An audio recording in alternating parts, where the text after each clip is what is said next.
I was intrigued to find out more about a street in Sittingbourne that had existed for about 100 years, but is no longer there. Lloyd Street in Sittingbourne is mentioned in newspapers, census reports and directories. For a start, where is it? Well, the answer, arguably like a large piece of our heritage here in Sittingbourne today, is under Morrison's supermarket. Before the railway came through Sittingbourne, there were just fields in this area between Sittingbourne and Milton, and whatever papermaking activity had been taking place was confined to a couple of sheds in a far corner where the stream ran into ponds and then north to join the creek. In this map of 1841 you can see the open ground between our two towns. Here is where the railway line went in the mid-1860s. In 1865 a footpath passes under the railway line from Water Lane, now known as Cockleshell Walk, running north towards the creek, and it emerges alongside a stream running across open land. The papermaking site is still small and is just in the north corner of the area it would one day occupy. It has just been acquired by Edward Lloyd, the publisher and papermaker, in 1863, but is just used for storage at this point. Since the railway has been built, a new road has been created to link Milton and Sittingbourne, passing under the railway line, and a few houses have been built on Milton Road. And the field next to this is shown in green. The paper mill is shown here in red, and the pond and stream in blue. Activity on the papermaking site must have scaled up because by the census of 1871 a row of workers' cottages is here called Lloyd's Terrace. There are 14 properties and also something called Lloyd's Buildings, which houses 3 households. The residents of this terrace are not all papermakers, but what is notable is that most of them are new to the area, many from Suffolk and Norfolk. The main industry in the area at this time was still brickmaking, but the fact that the houses bore the name Lloyd perhaps implies that they were intended for paper workers. It was not until 5 years later that the first paper machine was installed, apparently. 1 year after that, in 1877, the largest paper machine of its time was installed here. It was a time of rapid expansion. In 1879, the Sittingbourne medical officer reported cases of measles in Lloyd's Terrace and elsewhere in the parish.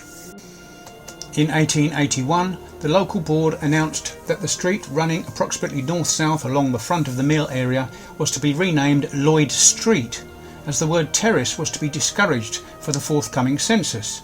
However, the census taker still called the street Lloyd's Terrace. This is not to be confused with Lloyd Square, which is an older collection of houses to the south of the railway line, near Cockleshell Walk, Water Lane. Living so close to the mill at this time must have been a bit of a worry. There were devastating major fires recorded at the mill in 1883, 1890, 1896, 1900 and 1907. Despite this, the paper mill underwent steady expansion throughout this period. This included the addition of new boilers and a 110-foot chimney in 1884, and by 1889 the mill had 4 paper machines running, and it employed 140 people. Edward Lloyd was succeeded by his son Frank in 1890, and in 1892 there was further substantial expansion of the paper mill, including a new office building. The old footpath from Cockleshell Walk under the railway was closed off in 1893, and Cockleshell Walk itself was diverted right to become Spring Street and join Dover Street. Photographs and maps from the late 1890s show fully developed streets with houses either side of Milton Road, and the paper mill much expanded. There was a gap in the houses left in the east side of Lloyd Street, and this seems to have been used as some kind of storage yard. By 1900 there were 10 paper machines in operation in the mill, and more were added over the next few years. In the Sittingbourne Directory of 1908, Lloyd Street has 9 properties on the east side and 11 properties on its west side. The census of 1911 reveals that Lloyd's had begun to occupy some of the properties on the street. Part of number 12 was no longer a private house, and part of number 17 was the paper mill's band room.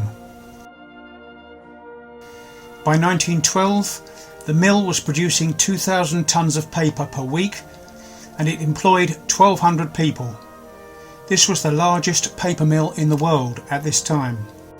By 1938, the mill had been expanding in all directions and had taken over a lot of space closer to the mill, but there were still just a few remaining residential properties in Lloyd Street. By 1951, there was clearly a need for more employee car parking, and the south end of Lloyd Street was to be used for this purpose. But the houses remained a few years longer. In the late 1950s, some ancillary buildings were erected on the undeveloped area on the east side of Lloyd Street. But by the late 1960s, no residential properties remained at all on Lloyd Street, and the whole had become an enlarged employee car park, with the provision of bicycle racks. By 1974, the housing all around Milton Road was being demolished. By 1979, Lloyd Street wasn't on the map anymore. It was simply a car park. By 1989, even the bike sheds had been removed, and the whole of the area between the mill and Milton Road was given over to employee and visitor car parking. In 2007, the mill closed. It was then demolished, and the whole site was built on.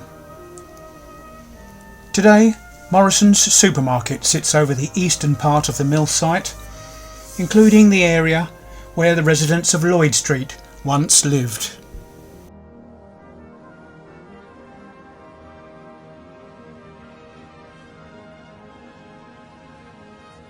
If you have found this video interesting, please subscribe to our YouTube channel or visit our website.